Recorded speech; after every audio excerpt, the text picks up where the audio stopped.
Greetings everyone and welcome to our latest review of one of the many offerings from JKOO SINOSWORDs. This one is a T10 35mm, more geared towards medium and heavy target cutting katana.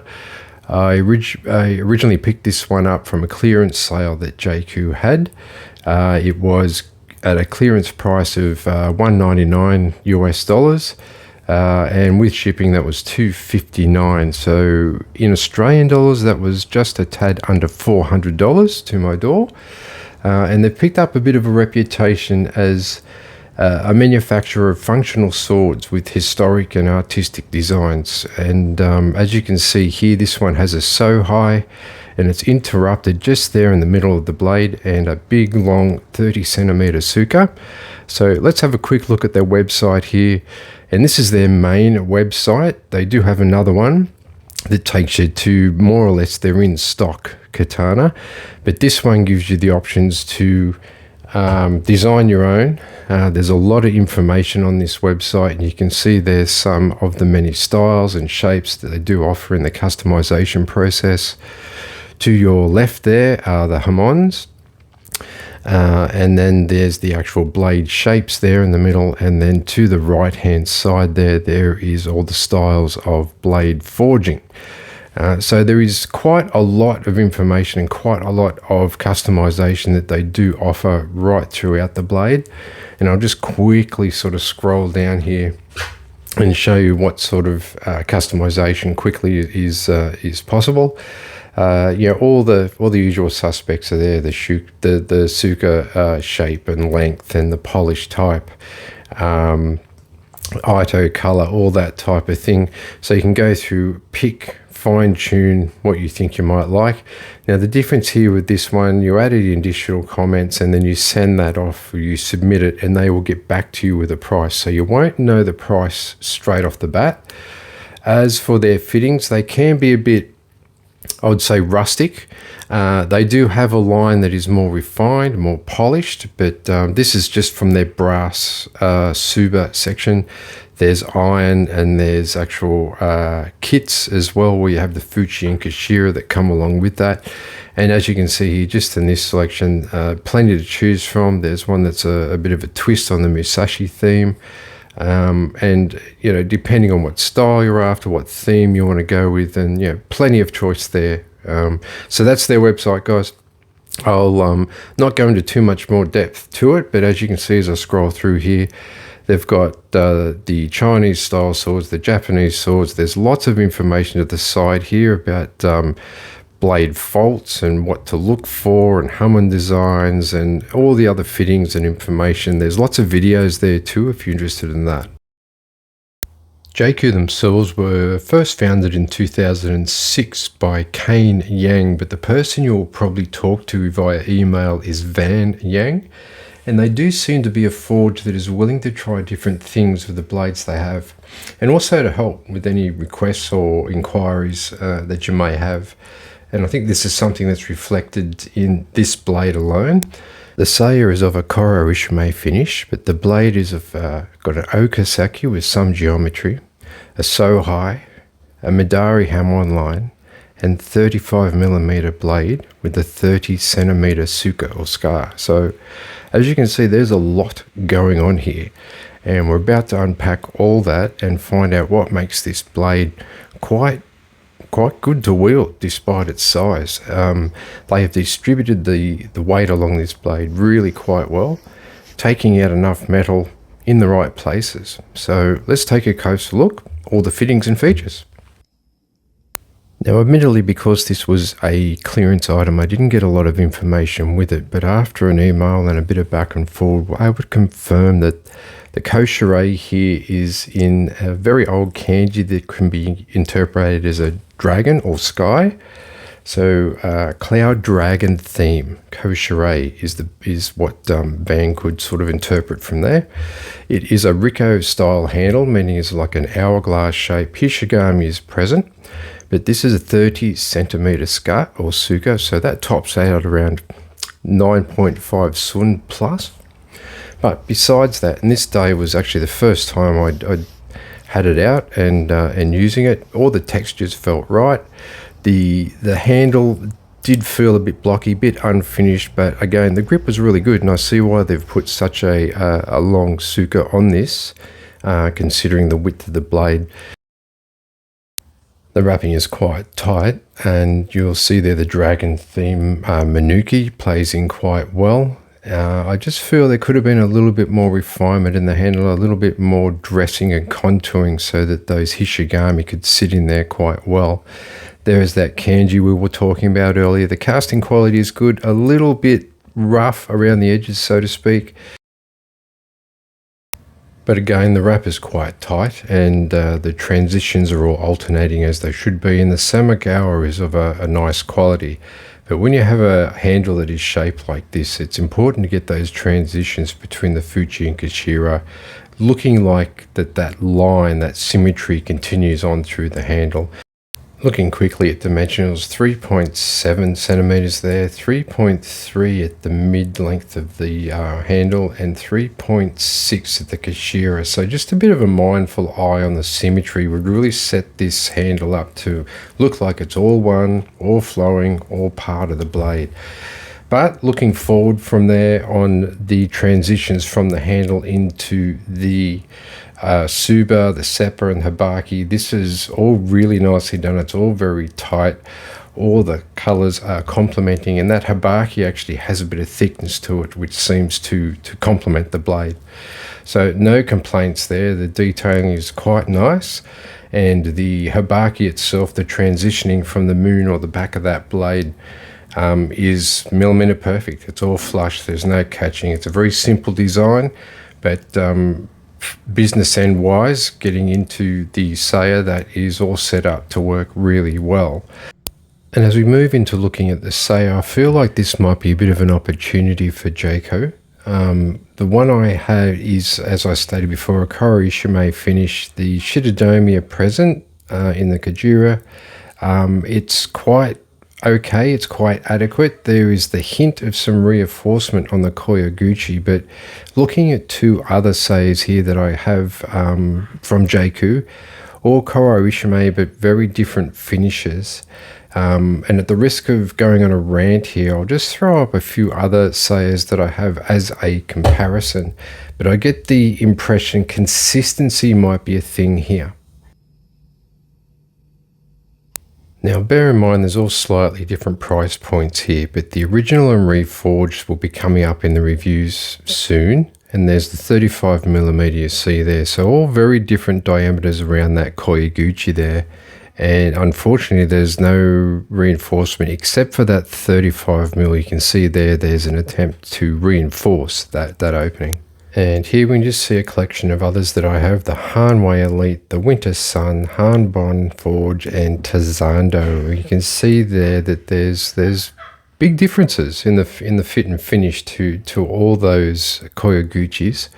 I myself, as an Iaido practitioner, like reinforcement. It just gives me that confidence that the saya is going to hold up if I make a mistake.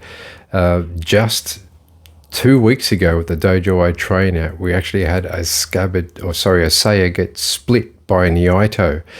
Admittedly, it was an older training sword, but this is an aluminium alloy blade, and it still managed to gouge out the top part of the saya and split when he was trying to resheath it. So pretty important. But you can see here just a couple of quick shots of just as I was having trouble with that tracking through the scabbard, and this is admittedly the first few draws I had to wiggle it in and make sure it was secure, that type of thing. But again, with a blade this size and of this weight, that little bit of confidence in where you are putting it home and sending it goes a long way, and it saves a lot of bad injuries. But anyway, moving right along, and having said all that, bear in mind there are different price ranges and brackets, and I'm sure that as you go up the brackets there's more care taken to these fit and finishes, but these ones are all low to middle range. But I have had katanas that are in this range that are just finished off just that little bit better. But as you can see here, the blade itself certainly has a presence. We'll go through the measurements and all that for it now.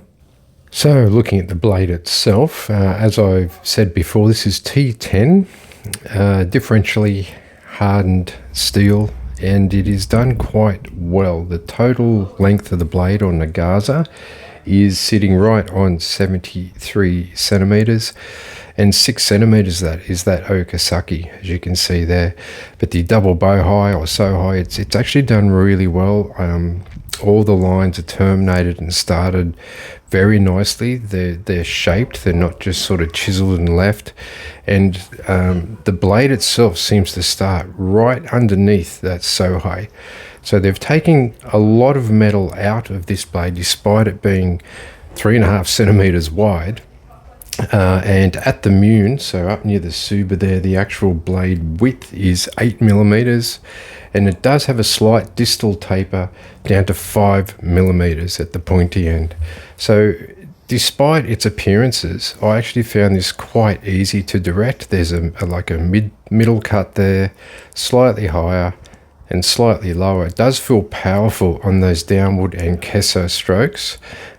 Good for thrusting. You would have to be on your game, watch your technique, but this wants to move around. It does take a bit more time to generate that tip speed and to pull it up, as you'd expect.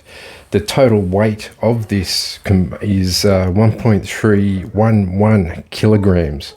And with the Saya, it's just on that 1.5 kilograms. So it has a bit of weight, but the balance point, despite all that, is only sitting 14 centimeters from the Suba. So they've done a really good job of taking the metal out they don't need and keeping the strength there that is needed in such a blade like this.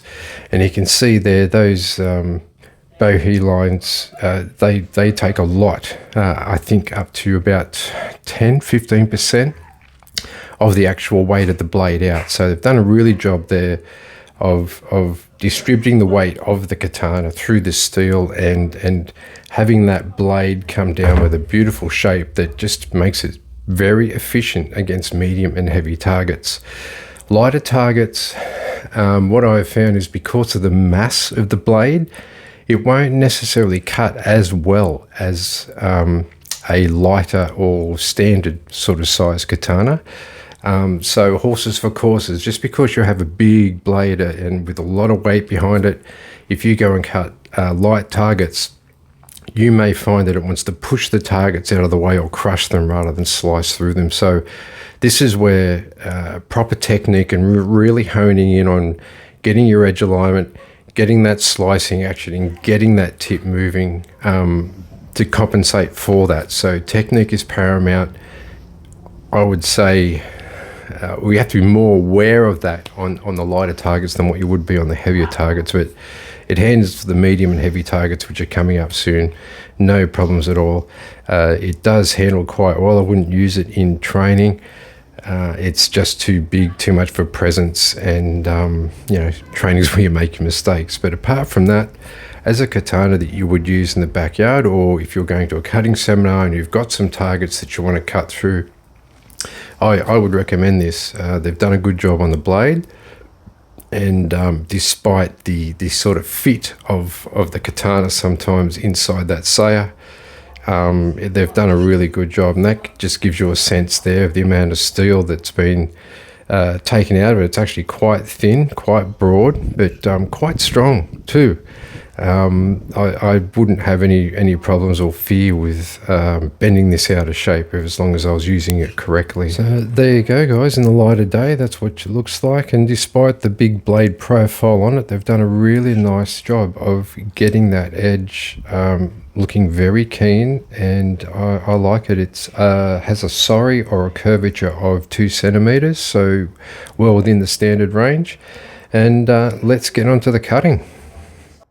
This actually turned out to be a pretty good example of what I was saying earlier about a heavy blade against a light target. And as I'm just getting used to the feel and swing of it, as a direct comparison, I've got two of my other lighter JKOO or standard sort of weight katanas coming up. But here you can say You can see that on the Kessa cuts, no problem at all.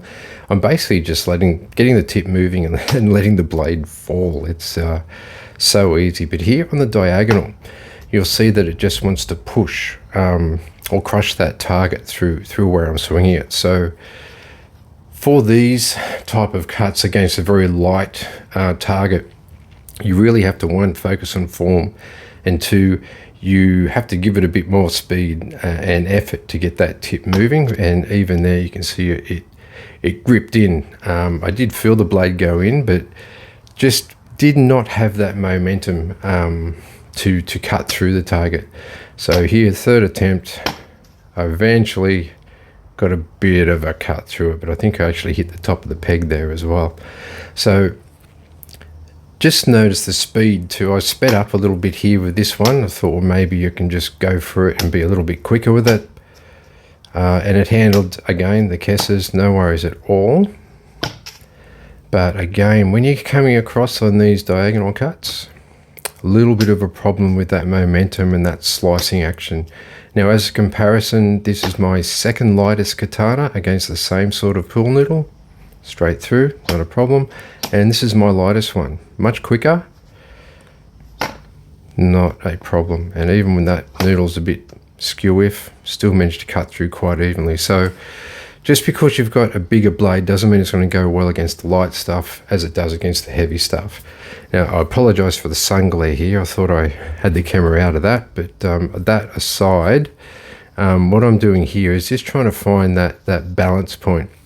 Just indexing the blade, feeling out where that weight, that momentum is going to go through it before I start cutting against. This is just a single roll tatami. I didn't have any more mats left, so I couldn't do a double roll, but I feel it would have done really well. But here, how I cut tatami is I try and get as many clean cuts as I can, and then alternate and finish with the diagonal. But this had no problem. It felt very smooth. I didn't have to swing with any extra momentum. It was just getting the grip on the blade right and focusing on where you want to swing, and it was like a laser beam. I think that was one of the comments in the comment section, and yeah, you are correct. No effort at all. So a really good blade, and I get the feeling that if you go to a double, even triple tatami, I think this would handle it quite well. T10, it does hold an edge quite well.